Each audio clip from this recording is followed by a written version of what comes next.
spend time with them. Tama. Diba? Lalo na yung edad natin, nagkakaedad na. I mean, my dad passed away. Your dad passed away, diba?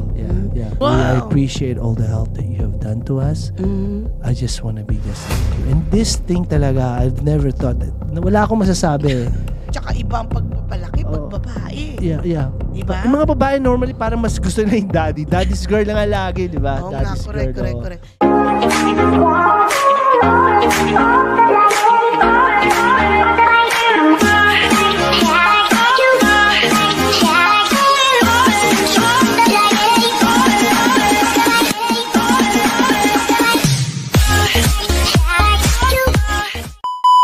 Hello everyone, this is Elizabeth Velasco from the Velasco team of Remax Gold, and this is Alvin Reyes with Supreme Lending. and welcome to our episode 45 of Bahay Pinoy sa Tate. Hello Alvin. Hello. Pasensya na, medyo malat ako ngayon. Mukhang husky yung boses mo ngayon, ha? Oo nga. I'm still getting over the cold. Yes. Tsaka a lot of allergies ngayon. Ako nga, allergies kanina. Lalo na dito sa Sacramento. We're like the city of trees. Correct. Yes. So anyway, magandang episode natin today. Oo nga. Kasi just in time for launch of this episode 45. Oo, tama. Kasi today is Father's Day! Happy Father's Day, Alvin! Salamat. Maraming salamat. Yes, magandang topic natin ngayon kasi Grabe. I wanna hear it from, ano bang saysay ng pagiging ama? Nako. At saka, I wanna know, ano bang nasasaloobin ng mostly mga fathers, diba? Kasi alam naman natin na, men are not typically emotional. Correct. Pero, maybe they just don't express it enough or anything. So, let's talk about Father's Day. Tama. Ano ba ang meaning ng Father's Day sa'yo? Okay, And then I'll tell you mine. Unang-una sa mga lahat ng mga beloved tatays out there, happy Father's Day, no? Yes.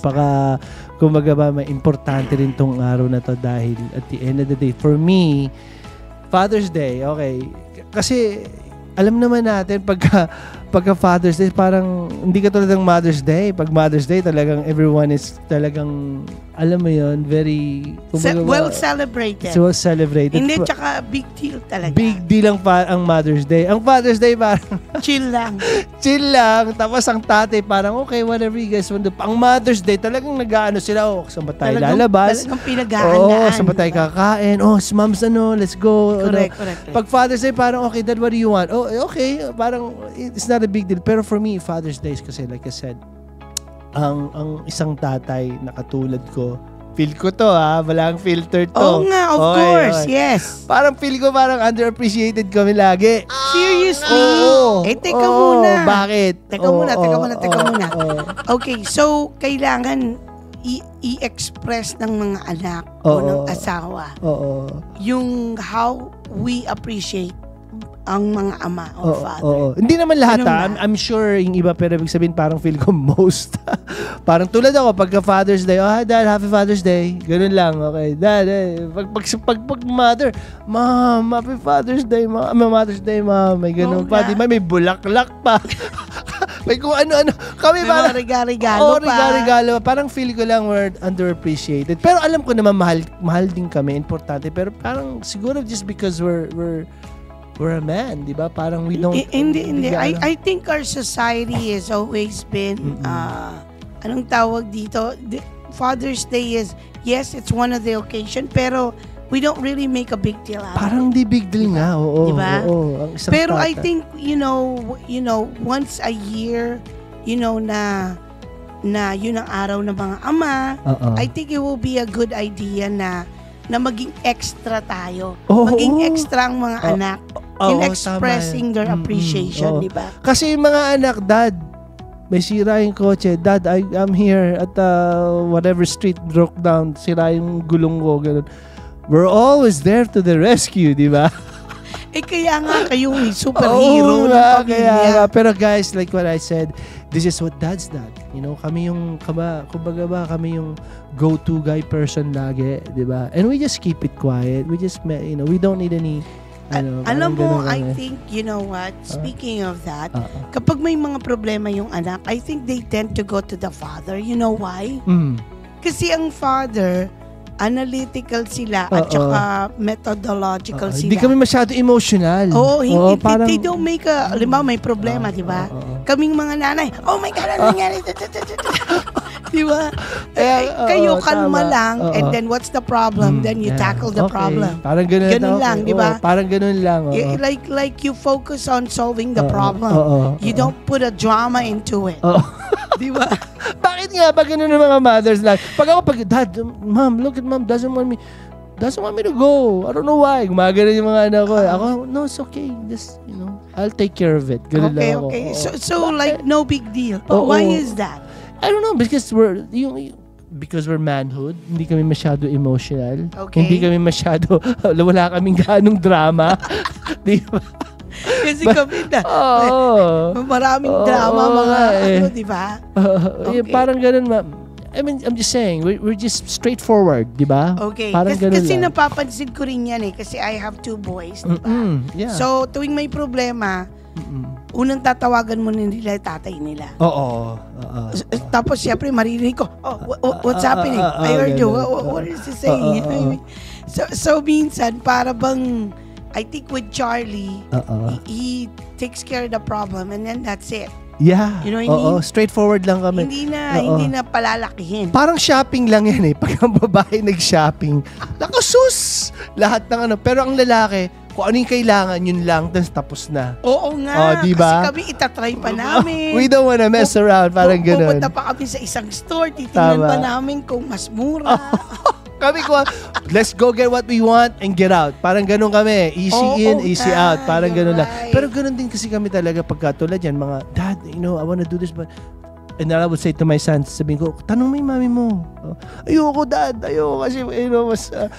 sa'yo na lang, ikaw nang bahala makipag-usap kay ma'am. Parang ganun ba? Parang yung lang talaga, maybe because of our manhood, number one, di kami masyado emotionally, parang di kami, wala kaming, well, it's not saying, I'm not saying we don't have any emotions, pero wala lang talaga kaming drama sa buhay.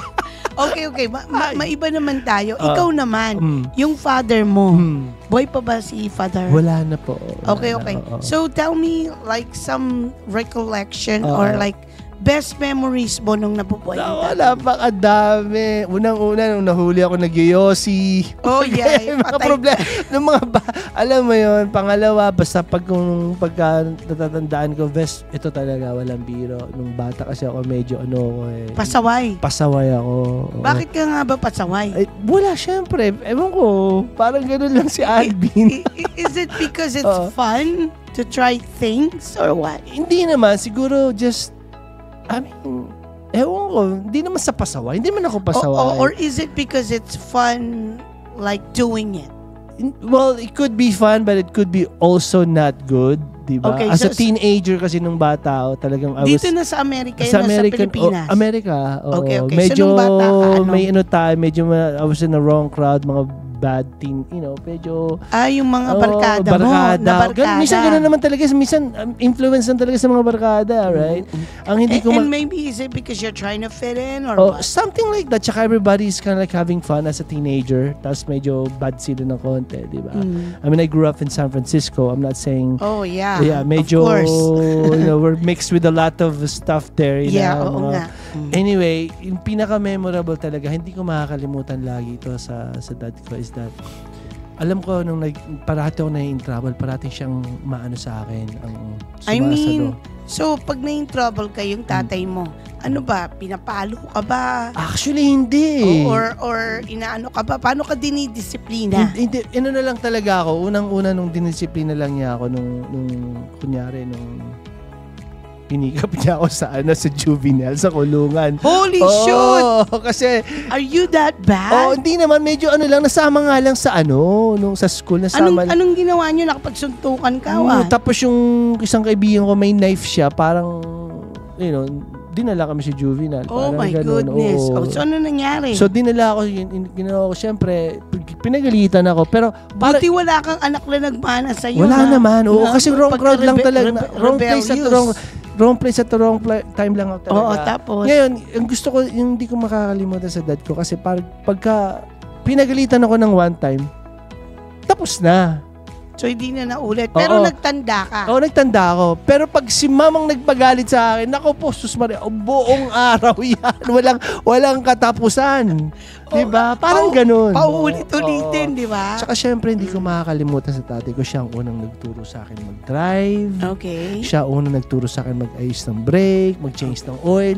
Yung mga bagay-bagay na ganyan, sports, mga ganyan, as a manhood, yun ang mga hindi ko makakalimutan. Tinuruan ka rin mag-barbecue. Siyempre, lahat yun. So, lahat ng... Kasi balang araw, magkakaanak ka, magbabarbecue ka din. Parang gano'n, di ba? Right? Okay, well, that's good. More really talaga na marami din ako natutunan. And how I am right now with my boys is pretty much, I would say, 80% yung mga natutunan ko sa kanya. So minirror mo siya. Ilan ba kayong magkakapatid? Well, 4 kami, di ba? Ikaw bunso, what? Pa yung panganay. Ikaw ang panganay. Tapos puro 3 babae. So diba? Spoiled ka pala. Hindi naman spoiled. Ako nga yung utusan kasi ako yung panganay. Lagi. Ako yung go-to guy talaga, di ba? Ganun pala yun. Ikaw naman, anong natatandaan mo sa daddy mo? Yung father ko naman, nung lumalaki kami, sa Pilipinas busy kasi sila sa negosyo. So may mga katulong kami. Tapos yung lola ko, parang nag-aasikaso sa amin. Pero I know yung father ko, very disciplinarian. Talagang namamalo siya. Tapos ano ka ba? Kung ba pasaway ka rin ba? Hindi ka pasaway. Masunurin ka no? Nung bata ko, yung 2 kapatid ko, si Kuya Bong tsaka si Kuya Erickson, kasi yun, mga malilikot, kaya laging napapalo. Okay. I grew up with them, kaya nga parang naging parang tomboy kasi, para bang ayoko maitsapwera, kaya kung nagpe-play sila ng shato, nagbibisikleta. Kasama, nag-aano ka talaga. Pero minsan, hindi ka girly, no? Napansin ko nga sa'yo, parang hindi ka girly yung hindi ka tulad ng wife ko. Ang wife ko kasi medyo girly. Girly din. Pero ibig sabihin, medyo ka. Hindi lang mahinahon. Whatever. So anyway, yung father ko, siya, very disciplinarian. Ang mahirap kasi sa kanya, pag may nagawa ka, Ganon? Agad? Ganon na Palo? Agad. Palo ka agad. Joseph. Oo. Talagang siya, anong tawag dito? Mabagsik. Kaya nga pag dumarating pala siya, takot na kami, nagtatago na kami. Ako siguro natatandaan ko ito, hindi ko makakalimutan. Isang beses lang siguro ko sinapak ng daddy ko. Paano ka sinapak? Talagang sinapak talaga ako. Sinapak sa mukha? Oo. Like sinuntok? Sinapak talaga ako. Paano yung sapak? Like this? Talagang sapak, galit talaga saan. Kasi anong ginawa mo? Ate, ito yung yung earthquake nun sa San Francisco, the big earthquake. Anong nangyari? Tapos, madilim, no? Madilim. Tapos yung mga kaibigan, sabi ko, hey, dude, sabi niya, dude, it's outside. It's earthquake, ganun. Let's go out, let's see what's going on. Tinakas ko yung kotse ng daddy ko. Sus Mario, Oo, ano ka ba naman? Sa Dolores, sa Mission, di ba, pag ganun. Teka muna, di ba teka muna, chaos nun, tapos tinala mo yung kotse hindi ko naman alam, pero we just wanna have it. So, tinakas ko, tapos nabangga ako ng taxi. Wala kasing light, di ba? Yun, doon ka lang natatandaan, sinapak talaga ako. So, ano nangyari? Yung insurance ang nagkano? Siyempre, insurance. Pero sa Dolores yung pag may taxi, walang stoplight kasi. Oo nga kasi. So, binalik ko pa yung kotse sa garahe. Tapos, paggising sa umaga, nagtaka siya, ba't may bangga? Nagsinungaling pa, ewan ko bakit may bangga yan. Don't lie to me. Yun na, talagang sinapak talaga ako. My God. Bad talaga ako na. Bad. Pero, ilang taong ka dyan? Siguro mga 15. Oh my God. 16, Talagang Doro Explorer mabarkada kasi, masasama yung... No, Doro Explorer. Pero, like I said, yung natikman kong sapak na yun yung huling sapak din niya sa akin, natuto rin naman ako. Hindi, you deserve that. Oo naman. Pero, sa mga anak ko naman, I'm very, hindi naman ako ganun, pero ibig sabihin, they're good boys naman. So, pero yung mga anak mo, nakatikim na ng sapak sa'yo? Hindi naman. Wala pa lang. Wag naman sana. Pero, syempre, sinisigawan mo, ang dumi ng kwarto ninyo, maglinis naman kayo, parati na lang kayo nakahiga, nakascroll sa mga telepono ninyo, parang gano'n. Pero, okay. I know some of the fathers, diba? Okay, everyone is gonna be celebrating. Some of them will be celebrating Father's Day. Kung ikaw, syempre ikaw ama, diba? Anong gusto mo today as Father's Day, how you want it to be celebrated? Actually, gusto ko lang talaga yung quality bonding time lang. Quality. So the word is quality. So how do you define quality? For me, is walang telepono. Wala na. Alam mo yung kakain kayo ng dinner, nakaganon sa telepono, parang kakausapin mo, what do you want? Ganun pa rin. Gusto ko their mind is not hindi talaga there. doon. Oo. Gusto ko talaga ng, for me, since na, alam mo naman, tumatanda na tayo, gusto ko ng more quality conversation. Okay, so when you say quality, like tell me, like what do you want like to talk walang about? interruption, tayo lang, walang, we're talking deeply talaga kung ano nangyayari sa mga buhay-buhay, parang ganyan, ano nangyayari sa... Tanungin naman nila ako, Dad, kamusta ka na, di ba? More talaga quality conversation, tsaka quality bonding. Yun ang gusto ko lang sana. Alam mo, meron akong sikreto dyan. Okay, actually, it could get expensive. Okay? Kasi one of the, actually, yung acts of love na I like to do is spending quality time. Tama. Okay. So, I really like spending vacation with the family kasi para bang they're free from distraction. Correct. Okay. Especially kapag nagko-cruise kasi sa cruise limited ang internet. Walang wifi. May wifi man, pero walang signal. Limit. Oo nga, tama. At saka hindi sila pwedeng gumala dahil nandun lang sila sa loob ng ship, di ba? So those are some of the things that I like to do. And then also spending time with them. Yeah. So like little out of town. Kaya nga ako ang gusto ko mamaya after this, sabi ko, let's just, gusto nila lumabas, gusto lang ganito. But we're going to Napa, by the way. But that's nice. You're gonna do wine tasting. Tasting wine. Gusto nila mga boys. Teka muna, 21 na ba sila? Si Leven. Isa pa lang. Tapos si Arvin, magna-19 na, di ba? Hindi, meron naman silang Parang yung mga walang gaano, di ba? Actually, you know what? It's some families like me, when my kids were growing up, kami nagsiserve ng alcohol sa kanila. Oo nga. I mean, parang, I know some people will not agree to this kasi the reason for that is parang matuto silang uminom ng tama. Kasi parang napapansin ko, di ba, kapag like talagang very strict, never drink. Tapos they go out, they go to college. Now they don't know how to handle alcohol. Correct. Diba? So kami, it's like, okay, tikim lang, ganun, just to socialize. Correct. Ganun. Na hindi to get na mawala to get drunk or get really crazy, yes, diba? Yes. Okay. Para lang matikman lang nila and then, it's just like chill and everything but not to get drunk. Kasi mas maganda pang matutunan nilang uminom from us kaysa sa ibang tao, no? Na walang control. Na hindi nila makokontrol ang sarili nila. Actually, my husband doesn't even drink. Di ba uminom si Charlie? Talaga? Uminom siya, beer there. Ako naman, I like wine, but that's it. But only on occasion, diba? So, sa mga tatay dyan, alam ko maraming mga tatay dyan who likes to drink as well. Ako, dati, pero ngayon wala na, diba? I'm glad, yes. Wala na. Medyo talagang occasionally na rin ako. Pero sa mga ibang tatay dyan, kasi hindi naman pare-pareho ang tatay. Marami din ako nakitang tatay na talagang very, makikita mo talaga how they are with the kids, right? Okay? Oo nga. I mean, I've seen some na, hindi karapat-dapat. Pero, I mean, for everyone, I think we should still appreciate them kasi silang nagdala sa'yo dito sa mundo. Father figure talaga di ba? Yun talaga nagsisimula. Pero napakadaming tatay talaga yung nakilala ko din na talagang sobrang, not only na to the, kumbaga ba talagang to the extent talaga yung pagkatatay na napakabait nila, very understanding, masipag, maunawain, di ba? Napakadami niya. Si Charles, yan, napaka-unawain niya, no? Si Charlie pala, kita ko talaga. Pero ako kasi, iba kasi ako alam mo yun. What do you mean? How do you show love to your kids? Ang mga anak ko, I feel like, lalo na sa dalawa ko, parang hindi sila gaano, parang natatakot sila lumapit sa akin minsan. Bakit? Kasi parati akong nag-work, parati akong nasa office, parati nila ako narinig sumisigaw pagka nasa kliyente, sa mga, alam mo yun. Wow. So, minsan kaya nga gusto ko gusto ko talaga magkaroon ng magandang conversation. And now that they're all grown up, diba, ng mga bata, kahapon sabi ko pa, Dad, we were scared to go to your office because you're always mad, ganun. No, I'm not mad. It's just that's the way I talk, no? But Dad, that's how we looked at you. Parang we don't want to start to approach you. Parang gano'n, di ba?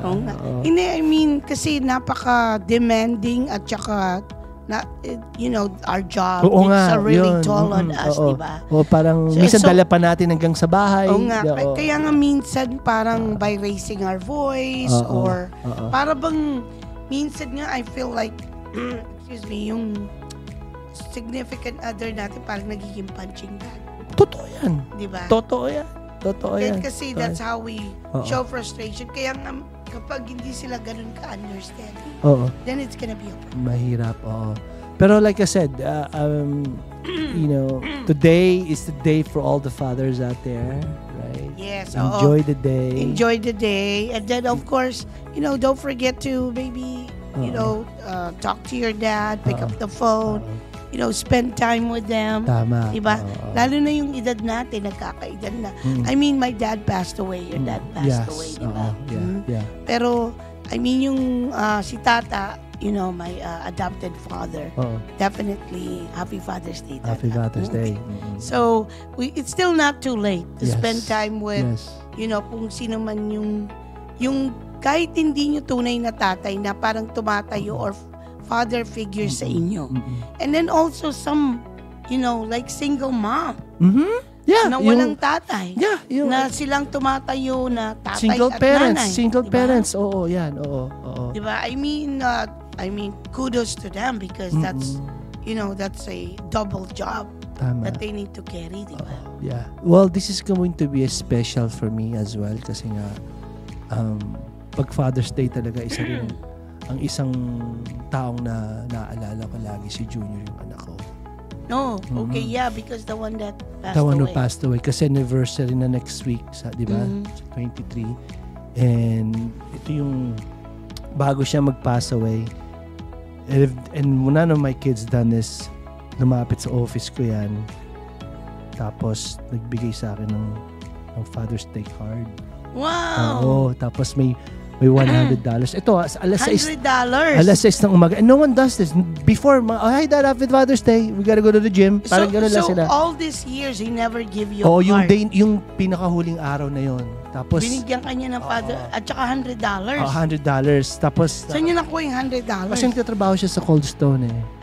Kaya we do this Cold Stone event lagi yan every year. Okay. Pagkatapos? Ngayon, ito yung araw na, kasi mga huling araw niya na to, kasi nga, Father's Day, nagbigay siya sa akin ng card. Alas 6 ng umaga, nagtatrabaho agad ako noon. Tapos, I've always thought na masama akong tatay kasi I'm always out and about, parating nasa labas, parating work, di ba? Right? Pero yung card na yun talaga that really gave me a piece of a taste of a heaven. Sabi niya dun sa card, sabi niya, Dad, when I grow up, I just want to be just like you. Wow. I appreciate all the help that you have done to us. I just want to be just like you. And this thing talaga, I've never thought, wala akong masasabi.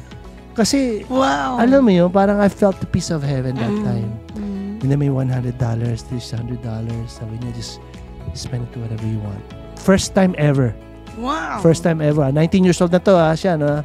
Kaya nagulat ako nun. Umiyak talaga ako nun. I mean, when he gave it to you, umiyak ka? Nasa card eh. Nilagay lang, nasa office na agad ako. Kakatok yan, nasa office ko. Dad, wait, ganun ako. Pasok. Dad, Happy Father's Day. Tapos? Nilagay ko pangalan muna sa, alam mo yun, wow, na-surprise ako, diba? Parang yun, nung nakita ko yun. Then of course, after... Binasa mo in front of him, or? Hindi ko binasa. Then after that, of course, after a week, he passed away. And sa totoo lang, I wish I've never spent that $100. Did you Ginastos ko agad eh. Anong binili mo? Cold Stone ice cream? Ewan ko, I bought something. Anyway, yun ang kaya pagka Father's Day talagang to me, you get naalala ko emotional, siya. Naalala ko siya. Anyway, Happy Father's Day. Kung nasan man siya in heaven. Yes. Of course, I mean, I mean, at least that's a really good memory. Sobra. Nasa king card niya, nilaminate ko talaga.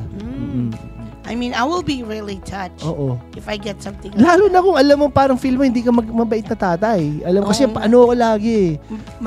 Feeling mo may mga pagkukulang lagi akong busy. Kakain kami sa labas. Alam mo yun, lagi akong busy talaga. I've never really, pero mahal ko sila, pero parang sa kanila, parang parati akong busy. Hindi, alam mo, sabi nga daw nila, yung mga Asian parents, we're very, sabi nila hindi daw tayo expressive when it comes sa pagmamahal sa anak natin, di ba? Okay. Pero, nakukuha natin, na ipadadama natin yung pagmamahal through our work ethic. Yeah. Kasi, ayaw natin silang maghirap o mag-provide sa kanila so they'll have a good and comfortable life. Yes. Diba? Yes. Yun naman parang yun ganun, diba? Oo. Yun naman yun. Talaga, kumbaga ba, we're at the back end sa buhay nila, diba? Yung providing what they need para hindi nila matikman yung, a little bit more easier. Correct. Kaya nga, this Father's Day, ang wish ko lang talaga at mamaya is mag-hiking kami.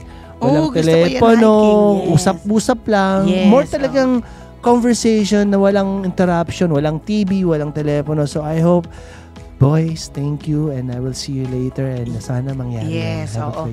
Kami naman, siguro celebrate namin yung Father's Day sa Wednesday. Delay. Wednesday. Kasi wala dito yung pangalawa kong anak nasa SoCal. So maybe right after his graduation we'll celebrate Father's Day. But we'll celebrate it a little bit today for sure. Yeah. So yung ako naman, yung mister ko, I would say he's a really good father. I can't deny that. Very obvious. Kasi kahit na nung mga baby pa yung mga anak ko, kasi syempre, baby pa sila. Syempre, gising ng gising. Syempre. Siya ang gumigising para magpalit ng lampin, palit ng diaper. Siya ang gumigising para magtimpla ng gatas. Kasi ako, pag natutulog ako, ayoko pa istorbo. Oo nga. So, para bang, pagod na si Elizabeth dahil nagpa-breastfeed. Ako nang magpapa-burp, ganon. Tapos, for every activities to mga bata, kahit mga yun. Yung basketball sports, drop off sa ganito, drop off sa ganyan. Very involved siya palagi ang sumasama.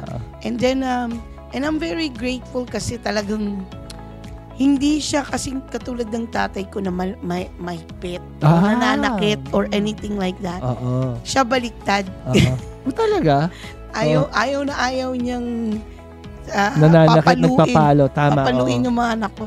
Sabi ko, di ba kaugalian natin Pilipino? Ganyan tayo magdisiplina. Parang, si Charlie, no? Parang sobrang quiet din. Sumisigaw ba yan? Sinisigaw ba yung anak niya? Ako, mahilig ako sumigaw. Pag ako sumigaw, talagang mga anak ko natataranta. Hindi. Kasi ganito. Ako kasi yung parang, dadak, gano'n. Ganito. Okay. Tapos, si Charlie, bihira lang magsalita. Pero pag napuno na. Pag napuno na, tumaas na yung boses niya. Yun na. Ay, nagtatago na kaming lahat. Parang pati mga anak ko. Kasi alam nila na it takes a lot of for him to get mad. Yeah, to get mad. So, ganun siya. Pero, nung naalala ko nga, nung one time, yung anak ko, I think he was 12, yung panganay. Nahuli, kasi at that time, wala pang laptop nun eh. At that time, parang computer pa lang siya. Dun sa main study room, nahulihan ko, nanonood ng porn. Sus, Mariosep. Yun naman di ko na ako. Sino? Yung anak mo? Yung panganay. He was 12 grabe years old. So, galit ako. Paano mo kakausapin si daddy? Hindi, teka muna. Ang reaction ko as a nanay, galit na galit ako. Pinalo ko, nag-ahabol lang kami. Sabi ni Charlie, bakit mo sinasaktan yung anak mo? Ganun. Normal lang yan. Siyempre, boy yan. Ganun. Tama naman talaga. Alam mo naman, iba ang ganun nga no? Tama. Kasi maski kami ganung asawa ko, sabi niya, pag nilalabahan niya yung kumot, yung mga tuwalya, sabi niya, ano to? Ba't ganito? May ganito? Ano ito? Normal yan. Diba? So kung sabi mo yung mga anak mo, ganun, ano yung sabihin ko? Gumamit ng toilet paper. Anyway, napag-usapan natin, yun din. Oo nga, normal naman kasi talaga yun. Siyempre, he's so young, he's 12. Why would he syempre. look at those? That's when it starts right there. Pero diyan kami maasam mga tate, very understanding kami diyan. Kasi napagdaanan namin lahat yan. Kaya nga, I think it's important sa mga tatay na kausapin yung anak when you get to that age. Ganun naman talaga. Na, ganito, ganyan, di ba? Kaya nga minsan, si babae nga, maski, di ba, daddy tsaka girl, di ba? Normally, dapat sa meron ang daddy's girl lagi. Kasi mas approachable yung daddy lagi. Oo nga, yun nga pala. Speaking of that, pareho tayong puros boys ang anak natin. I wonder sa mga tatay na may mga anak na babae. Siyempre, mas sila, protective, At saka ibang pagpapalaki pag babae. Yeah. Diba? Yung mga babae, normally, parang mas gusto na yung daddy. Daddy's girl na nga lagi, di ba? Daddy's girl. Correct. I mean, like Charlie, I remember when my kids were in high school, siya pa ang bibili ng box of condom. Yeah. Ibibigay niya sa... Sabi ko, why are you promoting that? Sabi ko, ganun. Sabi niya, I would rather have them be safe. Oo nga. Totoo naman yun. Yan. Ako nga. Ikaw ba, how did you... Ganun as a tatay, ganun din ako. Paano mo in-explain sa mga boys mo about SEX? Yeah, sabi ko, kasi normal naman talaga yan. But I mean, dito sa Amerika. Sa Amerika, be selective. I'm not saying you don't pero may protection tayo, right? That's, if you need any, kasi let me know. Kasi paano kung makabuntis, diba? Yun ang pinaka-importante. Yun ang problema. Yun ang pinaka-importante talaga. Tsaka, natandaan ko si Junior, kasi si Junior ang una nagdala ng babae sa bahay Oo. Sino yung Junior? Yung namatay? Yung namatay, Kasi ang alpha siya, di ba? So yan, start. Unang-una, bisita-bisita lang sa couch. Pangalawa, doon na sa kwarto na. Pwede na mag-stay sa kwarto. Pangatlo, nag-aas na pwedeng mag-sleep over. Parang gano'n, di ba? Pakonti-konti. Pero yung nanay, ano ba yung anak mo na yan? Pagsabihan mo yan, hindi pwede. Diyan siya sa matulog sa sala. Parang gano'n, di ba? Hindi, I remember, ganun din yung anak ko high school. Sabi ko, no, you guys stay here in the living room so I could watch you. And don't lock your room. Parating open dapat, di ba? Oo nga, dapat open. Ako naman open ako. Just make sure you can go to the room, but make the door open. Ayoko kasi nga mga bata pa, di ba? Syempre. Anyway. Okay, so, I mean, it's fun. It's fun and it's like very big responsibility of becoming a father. Ganun talaga kami. Yeah. But I'm so grateful and blessed, di ba?